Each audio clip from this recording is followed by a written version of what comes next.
والی سرکار نے اگر واقعی پھونک لگا کے اس لنگڑے کو سیدھا کر دیا ہے تو آغا خان ہاسپٹل میں کیوں نہیں بیٹھ جاتا بھائی تو؟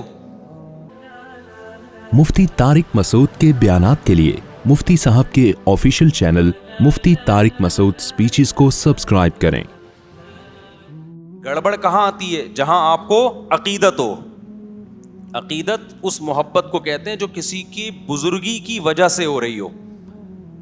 یہاں لوگوں کی اصلاح بھی ہوتی ہے اور لوگ اس عقیدت میں گمراہ بھی ہوتے ہیں، کیونکہ جب آپ کو کسی سے عقیدت ہو گئی نا تو آپ کے دماغ میں کھوپڑی میں یہ بات آ جاتی ہے کہ اب یہ جو کہے گا صحیح کہے گا۔ جیسے پھونکوں والی سرکار، لوگوں کو عقیدت ہو گئی نا، اب لوگ یہ نہیں دیکھ رہے کہ پھونکوں والی سرکار نے اگر واقعی پھونک لگا کے اس لنگڑے کو سیدھا کر دیا ہے تو آغا خان ہاسپٹل میں کیوں نہیں بیٹھ جاتا بھائی تو؟ کامن سینس کی بات ہے نا بھائی، اتنے معذور آ رہے ہیں بائکوں سے گرنے والے، آپ ایک سلنڈر میں پھونک بھر کے دے دیں، ہم اسی سلنڈر سے لوگوں کو اسپرے کرتے رہیں گے، ٹانگیں صحیح ہوتی رہیں گی۔ کیا خیال ہے بھائی؟ لیکن عقیدت انسان کو اندھا کر دیتی ہے۔ بس لوگوں نے فرض کر لیا پہنچی ہوئی سرکار ہے، یہ اب پہنچی ہوئی ہے تو جو مردی جھوٹ بولتی رہے سرکار، بکواس کرتی رہے، الو بناتی رہے، لوگ نہیں پیچھے ہٹنے والے۔ وہ آیا تھا نا کہ کوئی عراقی آیا تھا کچھ دن پہلے، وہ پھونکو لگا لگا کے بڑی اس کی تعریف ہے، جی پھونک لگاتا ہے تو یہ ہو جاتا ہے۔ میں نے کہا 2 نمبر آدمی ہے۔ کہہ رہے نہیں حضرت آپ کو کیا پتا۔ تو میں نے کہا بھائی کون سی کرامت کی قسم ہے؟ کرامت کا صدور کبھی کبھار کسی سے ہو جاتا ہے، وہ بھی بزرگ ہو۔ یہ تو آیا کرامت سینٹر کھولا ہوا ہے اس نے تو پورا، تو کرامت سینٹر کھول لیا اس نے بھائی پورا۔ تو اتنی کرامتیں تو قرآن میں اہل اللہ کی بیان نہیں ہوئی ہیں جی، ہر ایک کوئی ٹھیک کرتا جا رہا ہے اور جو مسئلہ ہو اس کا حل اس کے پاس موجود ہے۔ لیکن ہمارے بڑے بڑے لوگ متاثر تھے، اس کے بعد جب بھاگا ہے تو پتا چلا کہ یہ بھی ڈرامہ تھا۔ تو یہ عقیدت ہے انسان کو کیا کر دیتی ہے؟ اندھا۔ اللہ کرے بیوی کو شوہر سے عقیدت ہو جائے، کیا خیال ہے؟ یہ نہیں ہوتی، پتہ نہیں کیا مسئلہ ہے۔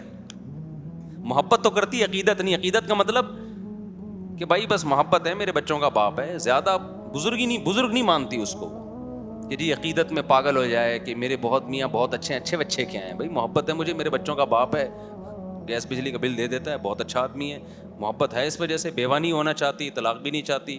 عقیدت نہیں ہوتی ہے۔ عقیدت کس سے ہوتی ہے؟ علماء سے، بزرگوں سے، مذہبی رہنماؤں سے۔ اب جس سے عقیدت ہو گئی وہ اگر ٹھیک ہے تو آپ اس سے عقیدت کی وجہ سے ٹھیک ہو جاؤ گے، اور جس سے عقیدت ہوئی ہے وہ اگر 2 نمبر ہے تو آپ اس سے عقیدت کی وجہ سے گمراہ ہو جاؤ گے۔ اس لیے عقیدت بہت محبت کر لو جس سے چاہو، اتنا بھی نہیں ہے کہ جس سے چاہو کرو، لیکن اس میں وہ اتنی خطرناک چیز نہیں ہے۔ عقیدت کرنے سے پہلے نا، کسی کو اچھا سمجھنے سے پہلے، اس کی بزرگی کا عقیدہ دل میں بٹھانے سے پہلے بہت دفعہ سوچو، پرکھو اس کو 20 طریقے سے۔ اسی وجہ سے ہم یہ کہتے ہیں کہ کسی کو بزرگ مان لینا، یا بزرگ مان لینے میں تو حرج نہیں ہے، بزرگ بنا لینا، کہ اس سے اصلاحی تعلق قائم کر لینا کہ آج سے میرے یہ پیر صاحب ہیں۔ لوگ کہتے ہیں نا مرشد پیر بنایا ہوا ہوتا ہے نا۔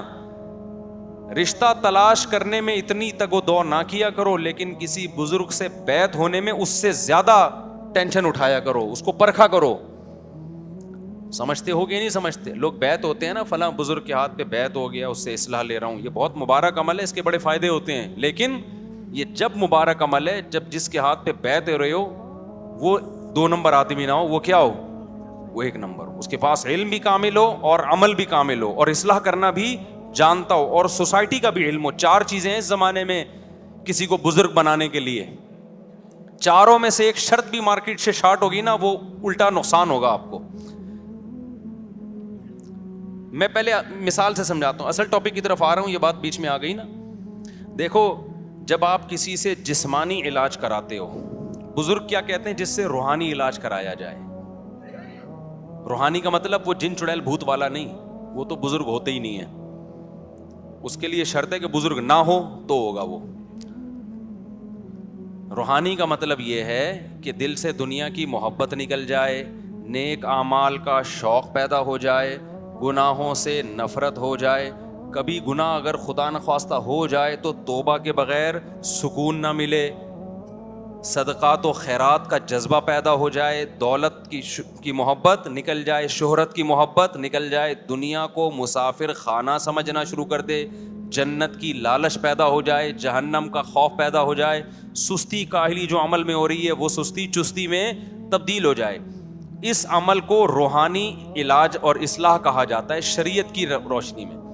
انسان کی زندگی کے دو پہلو ہیں, ایک جسمانی اور ایک روحانی.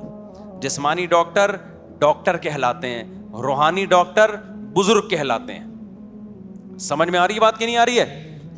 صحابہ کرام جسمانی علاج حکیم اور طبیب سے کرواتے تھے, روحانی علاج کے لیے اللہ نے کس کو بھیجا؟ محمد صلی اللہ علیہ وسلم کو. کیا مطلب؟ یزکیہم, نبی کا کام ہے ان کا تزکیہ کرنا, ان کو گناہوں سے پاک کرنا, توبہ کروانا ان سے, عقیدہ بھی پاک ہو جائے اور عمل بھی پاک ہو جائے. تو یہ روحانی. تو نبی کے بعد صحابہ روحانی معالج تھے, تابعین کے, تابعین کے بعد تابعین, تبع تابعین کے لیے. یہ سلسلہ سینہ بسینہ آج تک چلا آ رہا ہے. یہ جو 4 سلسلے ہیں نا, نقش بندی, قادری, سہراوردی اور چشتی, یہ چاروں سلسلے اسی کی کڑی ہیں ایک, کہ باقاعدہ پھر اہل اللہ نے, اللہ والوں نے اس کو باقاعدہ ایک مرتب کیا, اس کو ایک نظام بنایا. جیسے فقہ پہلے بکھرا ہوا تھا نا, فقی مسائل, لیکن اس بکھرے ہوئے کام کو فقہا نے سمیٹ کے 4 سلسلوں میں بند کر دیا. حنفی, مالکی, شافعی, حنبلی, چاروں برحق ہیں. تو ایسے ہی جو اصلاح امت کا کام تھا نا, جس کو تصوف نام دیا جاتا ہے, یہ روحانی علاج کہا جاتا ہے, یہ بھی بکھرا ہوا تھا. تو یہ 4 سلسلوں میں کیا ہو گیا؟ بند ہو گیا. چشتی, قادری, سہراوردی اور نقش بندی, اس میں بڑے بڑے بزرگ گزرے ہیں. اب جیسے یہ جو 4 سلسلے حنفی, مالکی, شافعی, حنبلی, اس میں بڑے بڑے فقہا گزرے ہیں, لیکن بدعتی بھی گزرے ہیں. تو ایسے ہی یہ 4 تصوف کے سلسلے میں بڑے بڑے اللہ والے گزرے, مگر 2 نمبر بھی گزرے ہیں. کیونکہ فوراً لوگ مثال دیتے ہیں وہ فلاں 2 نمبر تھا. بھائی 2 نمبر تو ہر طبقے میں ہوتے ہیں نا, اس کا یہ مطلب تھوڑی ہوتا کہ سلسلہ ہی غلط ہو گیا. تو پوری دنیا میں جہاں بھی آپ جائیں گے نا, جتنے بڑے بڑے اللہ والے گزرے ہیں, میجورٹی انہی 4 سلسلوں میں سے کسی میں سے تعلق نظر آئے گا آپ کو. تو یہ کس کے لیے؟ روحانی علاج. اب روحانی علاج کا مطلب سمجھ گئے؟ کیونکہ یہ عامل لوگ پھر کیش کراتے ہیں, دیکھو مفتی صاحب بھی روحانی علاج کے قائل ہیں, لہذا آئیے چڑیل ہم سے بھگوائیے. وہ روحانی علاج نہیں.